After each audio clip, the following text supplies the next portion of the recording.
Welcome to this very special edition of the Masterclass Live, the show which ensures that you profit from your time spent here with experts, either through the industry insights, information, or simply learning from them. And today we have Josh Miller, serial entrepreneur, real estate professional, co-founder and CEO of Epic Realty. Welcome to the show, Josh.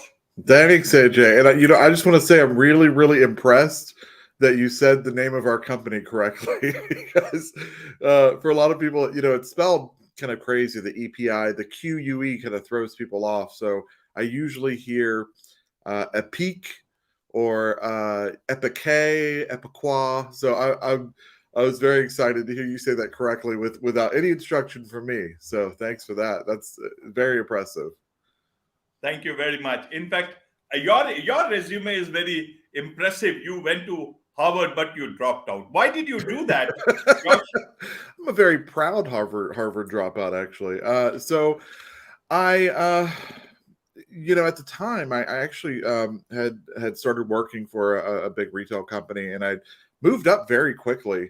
And even though I was going to school and stuff, so I was making really good money at the time. So I was making six figures, and this was back when making six figures was a lot of money. I mean, it's still good money, here in the US, but I was making what Harvard graduates make. If you look up, like, what do you make when you graduate? And it's like, well, the average person makes around this pay. And I was already making that. And I'm thinking, I'm already making it. And at the time I was just really stressed. I was working really hard, and I was making money, and I kind of had a life going on, and I was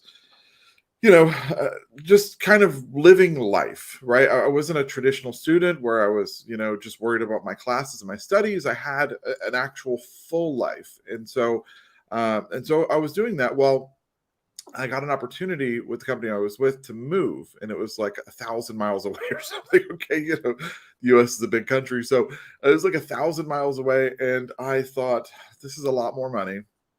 What am I going to do? By the way, my field of study, and they don't have majors, so you just have something called a field of study. My field of study was economics, and it's kind of like one of those, focuses. Like, what do you do with that? Run for politics? I mean, become an economics teacher? What do you do with that? And so it kind of seemed silly, in a lot of ways, because people go to college for different reasons, but a lot of people go to college to increase their opportunities for a better job. And also at the time I had started two businesses on my own. So I had two businesses. I'm working full time and it was just crazy. So I decided that I was going to take a sabbatical and go follow this job and follow these companies and see where that led. And so I moved. I just didn't go back, and haven't been back. Now I'm 41 now, so it's been quite a while since I was in school. But maybe one day when I have some free time, who knows when that'll be. But when I have some free time, I'll pick back up my studies and finish. But for me, it was a good experience. It was great. For a lot of people, I'm sure it sounds very prestigious. For me, it was a lot of work, and I didn't feel like I was going to get anything out of it that I didn't already have. I was going to learn some information, but I wasn't going to learn how to do what I wanted to do, which is to be an entrepreneur and to kind of make my way in the world. And so that's what I wanted to focus on. I wanted to skip all that whole middle ground stuff and jump forward into the next stage very impatiently. And so I guess I blame the impatience of youth on why. I just want to jump to the next stage. I don't want to wait, as a lot of young people, I'm sure, can relate to. Or maybe the practicality of this particular young man when he was, at that particular stage in his life, because it turned out to be well. Now you are the founder, you are the CEO of a big company, and in fact, whether you take up books again or not, that will be decided by you at a later date. But as of now, you teach agents how to become experts in their communities and how to build their own personal brand. And you speak at real estate events, build mobile apps and websites, and you still find some time to nap with your pub. That's wonderful. That's a good life. Why would you want to change it? But to understand from you, Josh, is that why real estate and why Epique? When did this happen? And why disruptive tech brokerage for modern realtors? Is it the future that you have seen much before it is unfolding for everybody? Yeah, so it's interesting. I feel like we are in the future now. When I was a kid, I can remember. I don't know if you guys ever did these kind of exercises, but I remember when I was a kid, they had these exercises of let's write down what the world will look like in the year 2000. It just seemed like a really, really crazy year to think of. And I was born in the 80s, so it seemed like a really just a very futuristic year. 2020 seemed like a very futuristic year, and when 2020 came around, I thought, where's the flying cars? Where's the jet packs that I was going to take to school? Where's all these things that they promised us when we were a kid? But I do feel like we're actually getting there now. I feel like that the technology is really, really getting there now. And technology has been my passion forever. As you mentioned, I'm an app developer. When iPhone first came out in 2007, I got it. It was a good phone. It was kind of it broke a lot of barriers for other companies to kind of create smartphones. And then 2008, they started allowing apps, and they released their SDK, their software development kit. And I had no experience in programming. My job at the time was a marketing position, but I was fascinated by it, and I thought this is the future. These kind of like mobile applications. This is crazy. And so I'm a self-taught mobile app developer. So I taught myself how to build them for iPhone and Android, and I've done several apps since then. But I really have always been a nerd, I guess, and very into technology. But so how I got to real estate and combining these kind of two passions is my background before real estate was marketing. So right before real estate, I was doing marketing. So I was doing things like I was building apps, of course, but I was doing things like billboards and TV commercials and radio commercials and SEO and website design. And then I was doing a lot of graphic design and things like that. And a friend of mine, she was in real estate, and we worked for the same company. She got her real estate license and decided to kind of follow her passion to real estate and said, you should do this. You should get into real estate. And I was like, yeah, no, I'm not gonna. I have a thing. I'm into my thing. So finally, one day, I kind of looked into it. I finally listened and just looked into it, and I realized that when you're a real estate agent, a lot of real estate agents think that to sell a home, you have to be good at sales. And I'll hear that a lot now when I talk to agents. I'll ask them, why did you get into real estate? And they'll tell me, oh, well, I was selling cars, or I was selling these widgets, or I was selling this thing, and I thought maybe I should sell houses. The problem is you don't actually sell houses. You are a matchmaker. When you're selling even a car, even though a car is expensive, you can kind of talk people into a car that maybe they wouldn't otherwise get, right? You can't do that with a house. No one's going to be dropping that kind of money on something they're not absolutely in love with. You're not going to be able to talk to them. And then also, you're not allowed in the US, you're not allowed to push your client to get something that would be bad for them, because you have what's called a fiduciary responsibility to do what's best for your client. And so there's no selling involved. It's kind of just a silly term for us to really even be using, but because it's a matchmaking process. But you're kind of just representing them in the transaction and helping them, match them with the right home.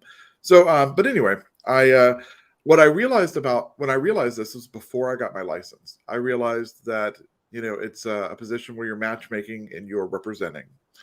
Then I realized that to be a good real estate agent, it wasn't about your sales ability.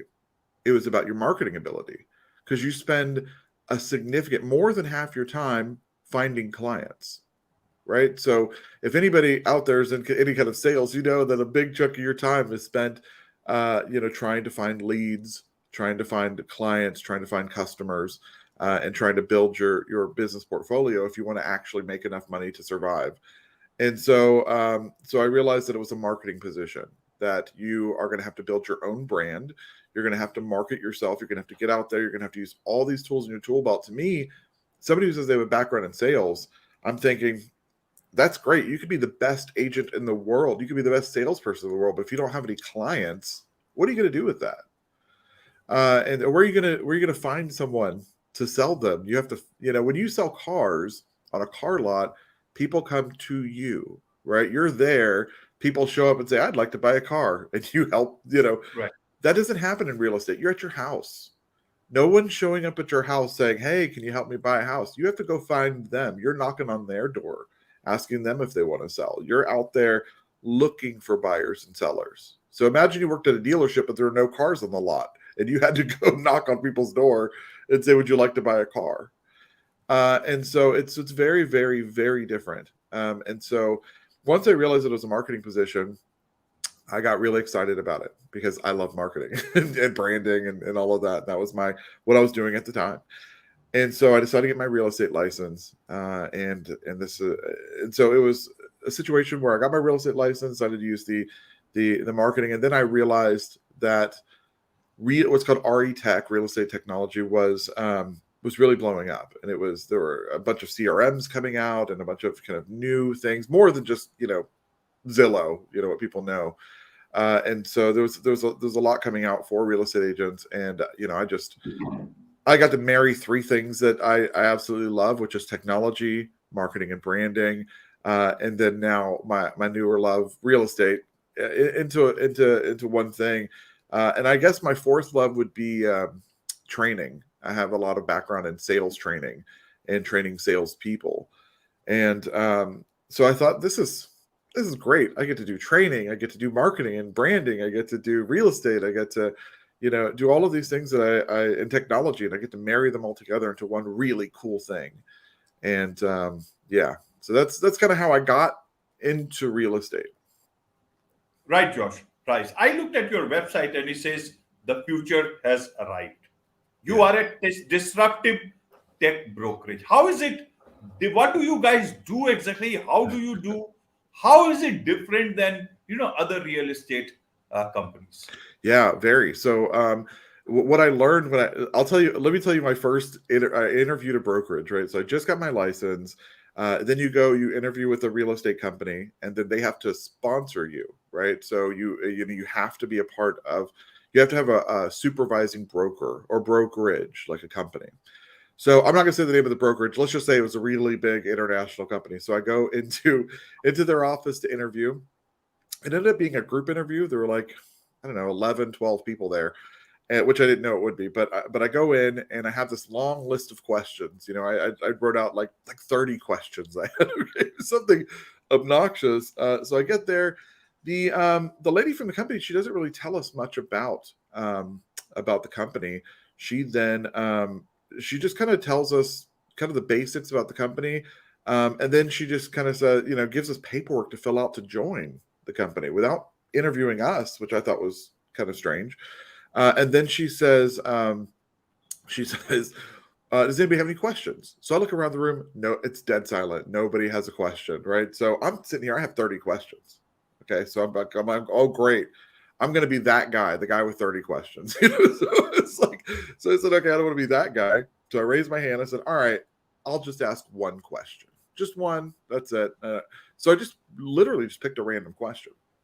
My question that I ended up asking her was, okay, so you guys are going to be taking 30% of my commission.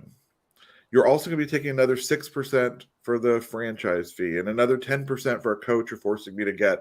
You guys are going to be taking about 50% of my commission in total on every deal. Are you guys going to be doing half the work, or, how does this work? Are you guys going to actually? And so the lady, she actually laughed. She kind of laughed at my question, and she said, no, we're not going to be doing your work for you. You're an independent contractor. This is your work. But we're here if you have questions. And I thought, okay, I'm giving half my money to do kind of nothing and except answer questions if I have them. Right. So I thought, well, that's kind of silly. Then I really kind of thought, this is weird, because I thought this was an interview. And I was coming from a corporate background where the company interviews you. Well, come to find out, this company, which is the largest in the world, they just take on anybody. You have a license and a heartbeat, you got a position. It's not like you see in the movies where a real estate agent works for a company. They have an office, a desk, they have a supervisor that's there who can promote them or demote them or give them a pay. That's not how it works. You are independent. You're an independent contractor. These companies are supposed to supervise you. But really, they're kind of just there if you have questions. They'll reach out to you if you make a mistake, of course. If you hit some kind of metric, you might get like an email that says congratulations, usually automated from the system once you hit a certain sales goal. But it's not like having an office job. It's not like having a sales job at all, and that's fine. That part's completely fine. I get that. Everybody's an independent contractor. Cool, makes sense. What I didn't like was that you're kind of you're like thrown out into the deep end. And I know that is a way, and there's a lot of agents who love that. I love that, actually. But when you throw someone into the deep waters, and it's kind of like a sink or swim mentality, the only people that survive are sharks. That's who survives, right? So you end up with an industry full of sharks that run everything, and then everyone else is eaten alive. Okay. And the reality is most real estate agents, they're not sharks. They're your neighbor, they're your friend, they're your, someone you go to church with or school with, they're your cousin, your aunt, your uncle. These are people who are just normal, regular people trying to make a living. And the reality is that these sharks, because it's a sink or swim environment, they come in and they just gobble everything up. And it's hard to make a career out of it if you're not a shark. Now, that might be, for a lot of people, I'm sure that sounds great, right? It's only the strong survive, like social Darwinism. But it's not great for the clients. If you're a client, you're trying to sell your home or you're trying to have somebody represent you, it's hard to know if they represent your best interest when they're a shark. Are you just a number to them? Are you just the next deal to them? Are they going to tend to take the time with you? Do they really care about your best interest? They're just trying to get the next biggest commission or their next commission. So anyway, I didn't like that part. I didn't like that brokerages will take on anybody. I didn't like the brokerages didn't do anything for their agents at all. And so what I want to do is something totally different. So I wanted, our company, let me tell you, the foundation of Epic is completely different because, and I'll tell you something funny. It was like maybe 5 years ago. I was trying to get a loan for something.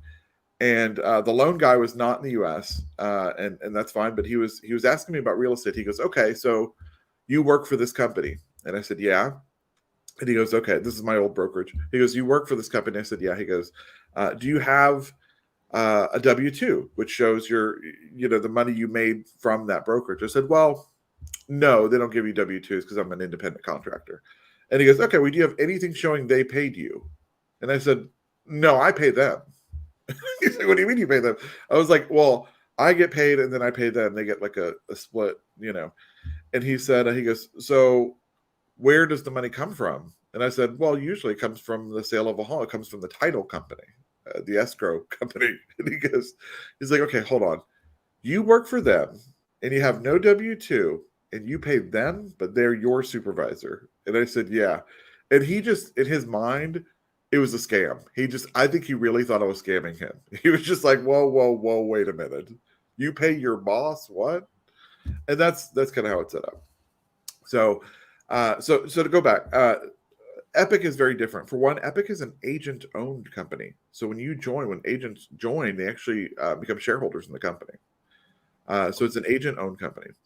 So that's one thing that's a little bit different about that. But when we started the company, the idea was, what would it look like if the brokerage actually did some work? Like, is that possible? Could the brokerage actually, and the broker actually do work for the agents? And I don't know if this is the case there, but I'll tell you the case in the United States with these brokerage companies is there's almost like a race to the bottom. They're charging less, which is great, but they're also doing less. It's not like they're increasing their value and charging less. They're saying, "Join us, we'll charge you nothing and we'll give you nothing. And we'll do nothing." And and that's it. And so I wanted to go the other way. Really, I wanted to say, like, there's a lot of people out here that could use help. A lot of agents that don't know what they're doing. There's a lot of busy agents who need help because they have too much on their plate.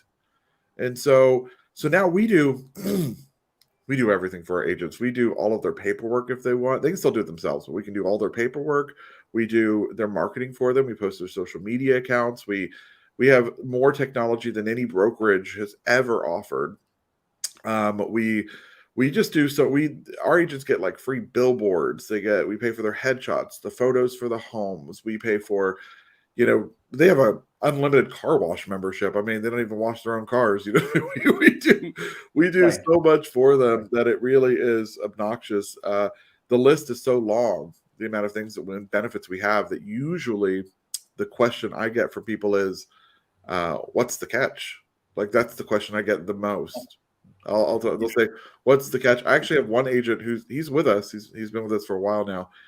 He told me that when he joined to see what the catch was. He was like, there's got to be some kind of catch. I'm waiting to see. He's very skeptical. And he's waiting. He said, I've been waiting for the shoe to drop now for a while, and it just hasn't. And I'm like, no, it is what it is.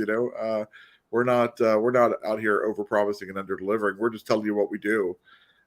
So yeah, I would say, so I guess your question was what makes us different. I would say everything, because our idea of the way the company should be structured is different, and that filters through every aspect of our company. So from the way our support works, we have 365-day support. It could be a holiday, it could be anything. We're there for our agents to support them.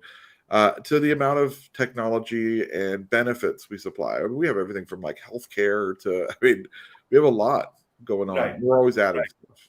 So, Josh, in this case, let's look at it from the customer point of view, from the consumer point of view.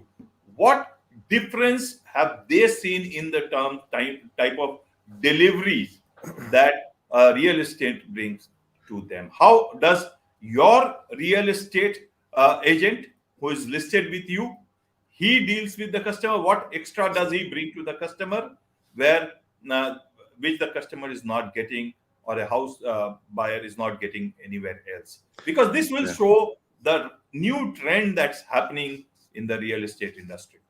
Yeah, absolutely. So whenever you get an agent, no matter what brokerage they're from, the experience you get is only as good as that agent a lot of times, right? So if the agent has very little support and they're Googling questions to their client's answers, it's not a great scenario if you're their client, right? So, and that happens, a client will ask you something you don't know the answer. And if you have no support, you have no support.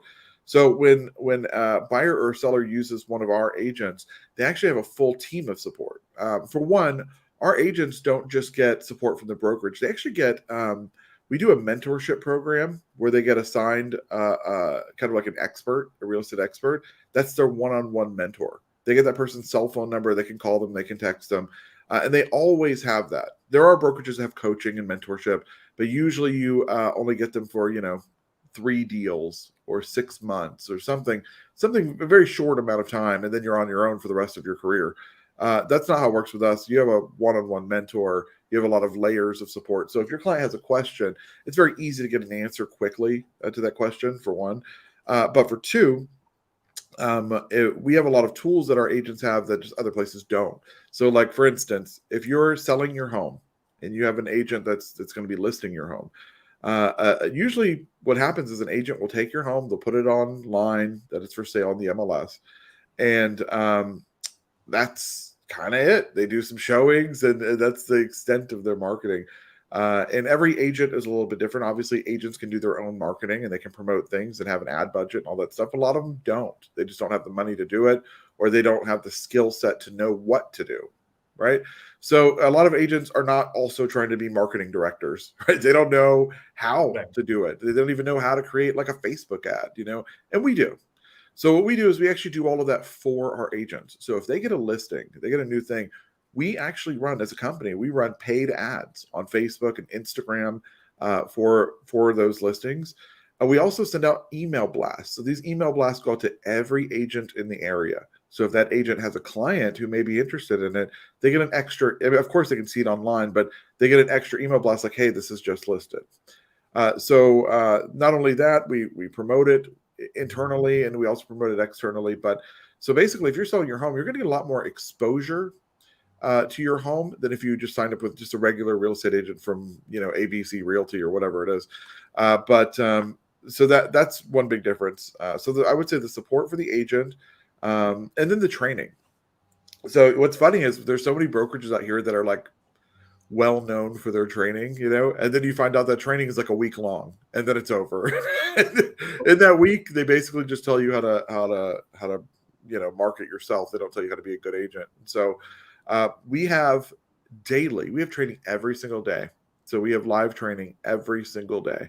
Last year we did 157 hours of live training. Our mentors clocked over 1,800 one-on-one hours with our agents. We supplied thousands of listing photos.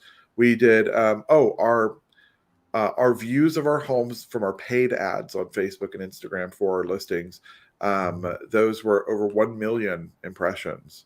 So we are really pushing what we can do for our agents to be more competitive, to stand out in a listing appointment, and then for our clients to be able to sell their home, sell it quickly.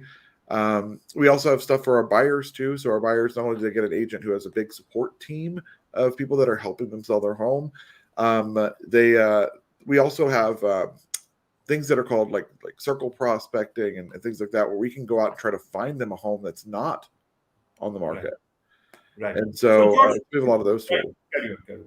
Carry on.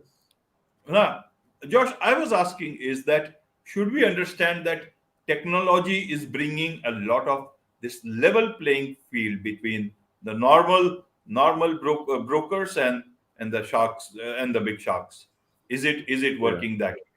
Yeah. So yes, it is. And so, which is a great point, because, the people who do a lot of business, and I have a lot of friends who are high volume realtors, and they work so hard. And so I want to say that when I say sharks, I don't mean that as a negative thing. I actually mean that as a compliment, because, I would consider myself a shark in a lot of ways, but I mean that as a compliment. But I do recognize that it does, it is a zero-sum game in a lot of ways. There's only so many listings, it's a limited number.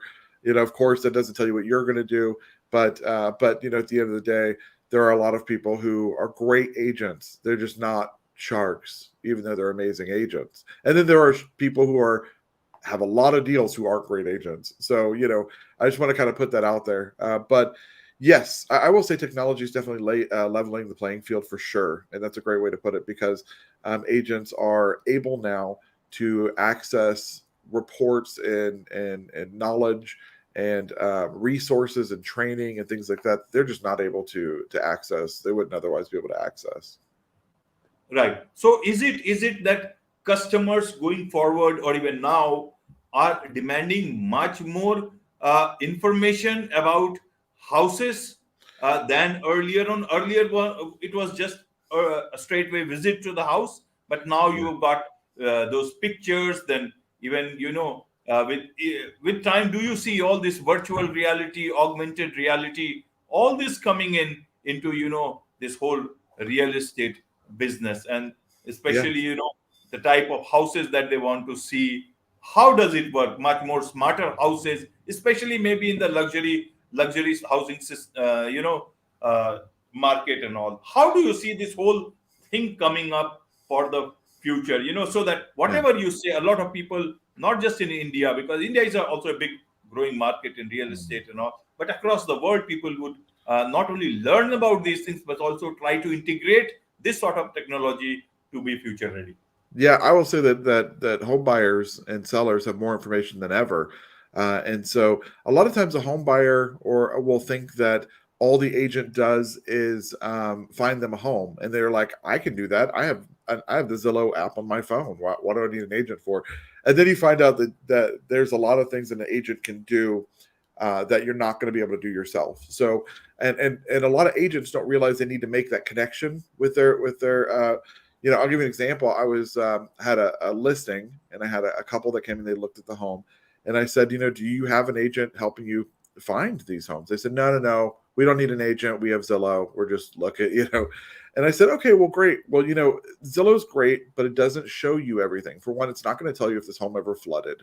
It's not going to tell you if there's been any insurance claims because of damage to the home. It's not going to, it's not going to tell you if you're I'm in Houston, we have to worry about flooding a lot, right? So it's not going to tell you if this area flooded. It's not going to tell you anything about there's a lot of things it's not going to tell you that are accessed only by real estate agents. So I let them know, like, hey, I'm not pushing you to be your agent, but if you see a home that you do like, let me know. I can get all this. I can pull all these records and things for you because I have access to stuff that Zillow doesn't have access to. And I've gotten a lot of clients by kind of showing what I offer that they're not going to be able to get online. So there is this idea from a lot of people that the technology means that they're not going to need a real estate agent. I tell real estate agents who think about, I've had real estate agents worried that they're going to be replaced by an app, and I'm like, look, it's not anytime soon. I'll tell you that, because not in your lifetime. Just because it is, it's kind of messy. Real estate is a messy thing. It's the most expensive thing you'll ever do in your everybody watches. The most expensive thing you'll ever do in your entire life is real estate, and a lot of people are not going to leave that up to an app. Okay, it is not. People don't do it for cars. There's still car lots. People aren't selling cars only online. I remember when they said that online forms would replace lawyers. I remember them saying that in the late 90s. There's still lawyers. I remember people saying QuickBooks would replace accountants. There's still accountants. These things are still going to exist because it's smart people know that they're going to need some kind of help and representation with something that's this expensive.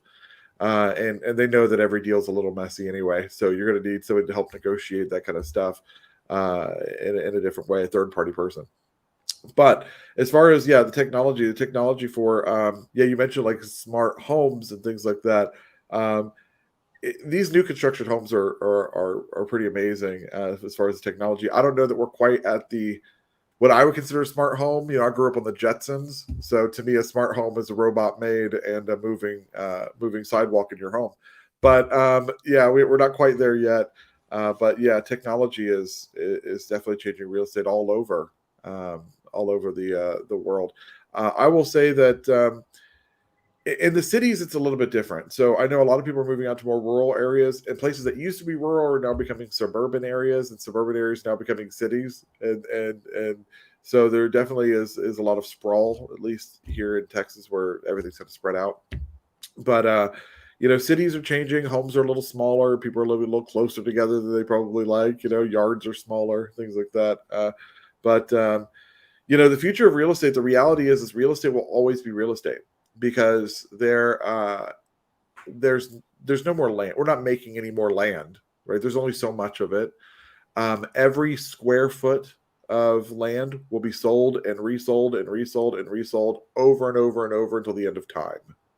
And so, it's about being the person who's there to help sell that square foot of land. I mean, so the reality is that it's a limited asset. It's only a certain quantity of livable land, and we're going to keep selling it over and over and over as people move around. So real estate isn't changing in that fundamental way yet, where people are still going to have to buy land and sell it, buy a house, sell it. It's going to be like that for a very long time. Right. So with so much of technology coming in this process of buying a house, do you think as a real estate broker, is it helping them, or is it that in some time the technology may in fact reduce the role of a human broker? How do you see that? How do you see that in the future to come? Yeah, I think it's helping. I do. And we haven't gotten to the point where the robots have completely taken over. And like I said earlier, I don't think we're anywhere near that. But it is definitely helping, because it makes things a little bit easier for both sides, right? So the collaboration tools that we have nowadays are just amazing. We're on a collaboration tool right now. This is being able to talk live across the world instantly. But now I'll give you an example. When clients work with our agents, let's say I'm your agent, you're on my website looking for homes, right? I can we have tools where I can collaborate with you. You can leave a note saying, hey, I like this one. What do you think? And I could say, well, I just looked it up and this home flooded in 2017. And we can leave notes for each other, inside that. You can save homes. You can request showings automatically. I can use technology to go in and request showings for us as well. And so these tools are making things a little bit easier for everybody. Real estate has been very hard. There was a time where if you wanted to see a home that was for sale, you had to drive neighborhoods and look for signs, or you had to go into a real estate office and go through a big paper book of homes, and you get to see a lot of pictures, there's just a lot of descriptions, and that was a kind of I probably would say a time-consuming and tedious process for a lot of people, and so it took a long time to sell homes. Now homes sell faster because of the technology, because people can see what's for sale, when it's for sale, how long it's been on the market, see all the pictures, and have access to that home pretty quickly. I would say that for real estate brokerages, I think that real estate brokerages are going to become more and more tech savvy. They're going to need to be in order to compete. And there are companies out there that tout their technology, which I think is funny because a lot of them, they offer like one software and they say, we're a tech company. And I'm like, you have one thing and it's not even that great. And everybody has that one thing. It's a CRM. We all have CRMs. How are you? But yeah, they're going to have to get more and more tech savvy and build into it. And so I think we are about 3 years ahead of what the average brokerage would use as far as technology. And our 2023 tech that we have coming out that I can't even talk about right now. What I talked a little bit about on our last internal agent meeting. I talked a little bit about some of the tech we have coming out, but it's absolutely insane. It's a game changer technology. And so it will make it a lot easier for our agents to stay competitive. It will make it a lot easier for them to help their clients. I will say our agents get more time with their clients because we are doing a lot of that work. We're doing the paperwork. They're not up till 3 a.m. doing it. We're posting to their social media for them, so they don't have to sit around and think about like, oh, I got to post something. We're doing a lot of stuff for them, so they have a lot more time to focus on what matters, the relationship. Something that an AI couldn't give you. Building that relationship. Right, Josh. How do people connect with you? How do brokers who want to, be on your platform and gain from it? How do Yeah. So, we have a simple website that just kind of breaks down everything that we do, and we do webinars every day and talk to agents. We're a new company, so we actually haven't been around for very long, but we're growing very, very fast. And so, our website is joinepic.com, joinepique.com. We're also pretty big on like Instagram and things like that. So you can find us at Epic Realty there.